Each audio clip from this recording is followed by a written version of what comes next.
नमस्कार, आप देख रहे हैं टीवी 20 न्यूज। टीवी 20 न्यूज पर खबरों का सिलसिला जारी है, बने रहिए हमारे साथ। आजमगढ़ में अंतर्राष्ट्रीय भोजपुरी संगम का उद्घाटन कार्यक्रम आयोजित हुआ। मुख्य अतिथि मॉरिसन से आई भोजपुरी स्पीकिंग यूनियन की चेयरपर्सन डॉक्टर वर्षा रानी ने कहा कि जननी और जन्मभूमि स्वर्ग से भी महान होते हैं। उन्होंने मॉरिसन में भोजपुरी सांस्कृतिक और छठ पूजा के संरक्षण पर प्रकाश डाला और भाषा को नई पीढ़ी तक जोड़ने की आवश्यकता बताई। नेपाल के मधेसी आयोग के प्रथम प्रमुख आयुक्त डॉक्टर विजय कुमार दत्त ने कहा कि भोजपुरी हमारी लोक संस्कृति का अभिन्न हिस्सा है और इसे 8वीं अनुसूचित में शामिल किया जाना चाहिए। लीबिया के प्रोफेसर अनिल के प्रसाद और प्रोफेसर ओम प्रकाश सिंह ने अंतर्राष्ट्रीय स्तर पर भोजपुरी की पहचान और ऑनलाइन संग्रहालय बनाने पर भी जोर दिया। कार्यक्रम में महापौर गोरखपुर डॉक्टर मंगलेश कुमार श्रीवास्तव, बीजेपी क्षेत्रीय अध्यक्ष सहजानंद राय, सूरज प्रकाश श्रीवास्तव समेत कई गणमान्य लोग मौजूद रहे। छात्राओं द्वारा लोक नृत्य प्रस्तुत कर कार्यक्रम को रंगीन बनाया गया।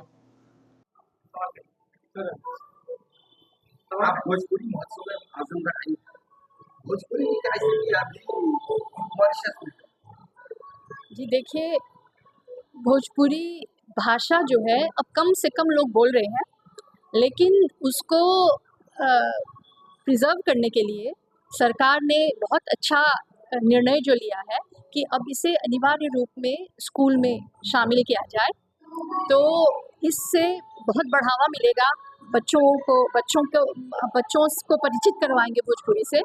लेकिन इसके अलावा भोजपुरी संस्कृति को हमने बहुत ही अच्छे से संजो के रखा है और इधर भोजपुर जो ज़िले हैं भोजपुरी के, इधर भोजपुरी बेल्ट के, उसमें जितने पर्व होते हैं, वो चाहे विवाह के गीत हो, चाहे जैसे अभी छठ पूजा का हमने झलक देखी वो हो, फगुआ में चौताल धमार हो, वो सब हमने बहुत ही अच्छे से संजो के रखा हुआ है। यहाँ के लोगों को क्या संदेश दें, यहाँ के जो बच्चे हैं क्या संदेश देंगे भोजपुरी के बारे में? देखिए,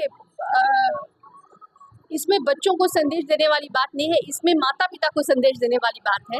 क्योंकि अगर माता पिता अपने बच्चों को भोजपुरी की ओर प्रोत्साहित करेंगे तो स्वाभाविक रूप से बच्चे भोजपुरी जानेंगे, भोजपुरी समझेंगे, भोजपुरी बोलेंगे। यहाँ अभी कार्यक्रम में मुझे बहुत अच्छा लगा कि जितने कलाकार हैं उसमें ज़्यादातर बच्चे ही हैं और बच्चे ही प्रोग्राम कर रहे हैं और संगीत के माध्यम से भोजपुरी से जुड़े हैं।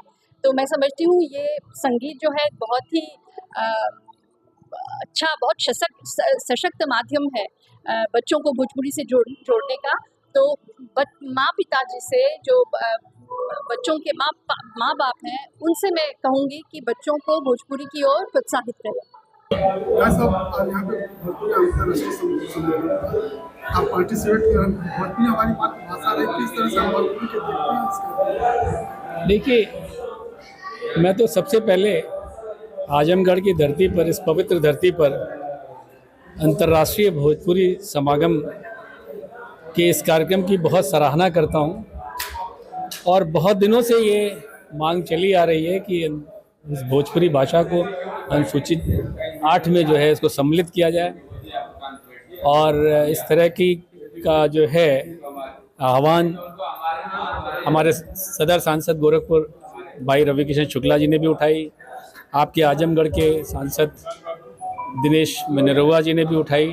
तो ऐसे में ये मांग बहुत दिनों से चली आ रही है और संभवतः हम प्रयास तो कर रहे हैं, लेकिन शायद प्रयास में हमारे थोड़ी कमी रह जा रही है।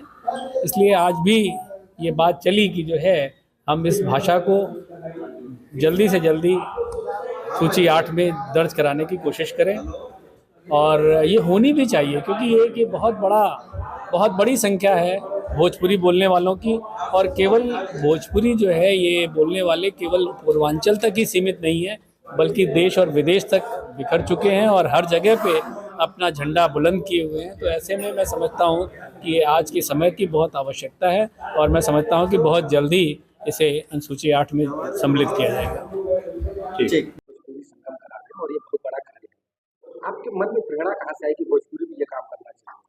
हम जब 12 में पढ़त रहने और हमें लगा था 30 साल पहले की बात है, तो हमके लगल कि भोजपुरी बहुत बड़ी चीज़ है। मुंशी प्रेमचंद का नाटक कहनी, थिएटर से जुड़नी, रंगमंच करे लगनी, कोर्ट मास्टर कहनी, विदेशिया कई बार प्रस्तुति कहनी हमें, और बिटिया के विदाई कहनी कई बार, 2500 प्रस्तुति कहनी। तो ओकर जब गरिमा जब अंदर गईनी हम, तो हमरा लगल कि भोजपुरी, तो जब विद्वान से जब हम मिले लगे तो पता चला कि एकर मान्यता ना है। तो हम जो है ना लोक संगीत, लोकगीत, लोक नृत्य पे बहुत बड़ा काम शुरू कैनी और 30 साल से करे लगनी, एकर गंभीरता बनावे लगनी और देश विदेश में सारे लोगन का चर्चा इनमें करे लगनी और बुलावे लगनी। तो इसलिए जो है हमारे में रचल बसल हम माटी के बात है, माई के बात है, एकरे खातिर हम कुछ भी करे के तैयार हैं। ये आंदोलन हमारा बहुत पुराना आंदोलन है और एकरे खातिर हम लड़ाई बहुत बुरचोर जरिए से और बहुत ढंग से लड़त हैं कि 8वीं अनुसूची में एकर मान्यता देवल जाए और अश्लीलता के खिलाफ कानून बनल जाए। देखे और जगह हो गया है सब चीज़, और नेपाल में देखल जाए मान्यता है, हमारे भोजपुरी पूर्वांचल भोजपुरी नेपाल में मान्यता है, मॉरिशस में मान्यता है, गुआना आप त्रिनाट रहल भी हैं, आप ए पे मेहनत भी कैले हैं। तो 167 साल पहले हमारे देशवासी जब गई ना वहाँ, तो वहाँ हमारे भोजपुरी के बदौलत भोजपुरी संस्कृति पर लड़ झगड़ के वहाँ मान्यता दिला लाना, वहाँ राष्ट्रपति प्रधानमंत्री हो गई ना, और हम लोग खाली बतिये करत रह गई नहीं। तो यह लिए अब एक बहुत जोरदार से बात करे की जरूरत बा और एक संस्कृति के गरिमा के पहचान को बनौले की जरूरत बा। पहला जो आप कार्यक्रम कराए और जो आप करा रहे हैं 25 वर्षों में औपचारिक और 30 वर्षों के अनौपचारिक को मिला के कितना अंतर परिवर्तन पाते हैं?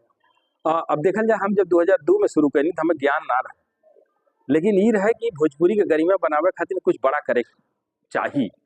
तो ओके 2002 में डीएवी जब कहनी तो गवर्नर के बुलौनी आचार्य विष्णुप्रसाद शास्त्री, वो समय वो कहना है कि इतना बढ़न कार्यक्रम चित्रांश जी करत बाने और पूरा विश्व आयल है में 25 करोड़ से ज़्यादा भोजपुरिया पूरा दुनिया में फैलल बाने और पूरा विश्व आयल है। तो यहाँ एक ठे भोजपुरी अकेडमी का स्थापना कैले के जरूरत है। सरकार से हमें कोनो सहयोग ना मिलल, लेकिन 2002 से हमें कल लड़ाई लड़त हैं कि भोजपुरी अकादमी एवं शोध संस्थान का प्रयास करत हैं। ओकर प्रेस के कटिंग भी हमारे पास है, गवर्नर बोलले रहना है, वो समय सरकार भाजपा का रहल, राजनाथ सिंह मुख्यमंत्री रहना है, लेकिन तब से हमारी लड़ाई चलत है कि यहाँ एक ठो अकेडमी लोग कह के गई ना कि भोजपुरी अकेडमी का स्थापना कैले के जरूरत बा यह प्रोग्राम के देखले के बाद, लेकिन एक बादो कोनो बात ना बनल। तो जो लेकिन तब हमारी लड़ाई गरिमा के प्रति, भोजपुरी संस्कृति के प्रति जारी रही।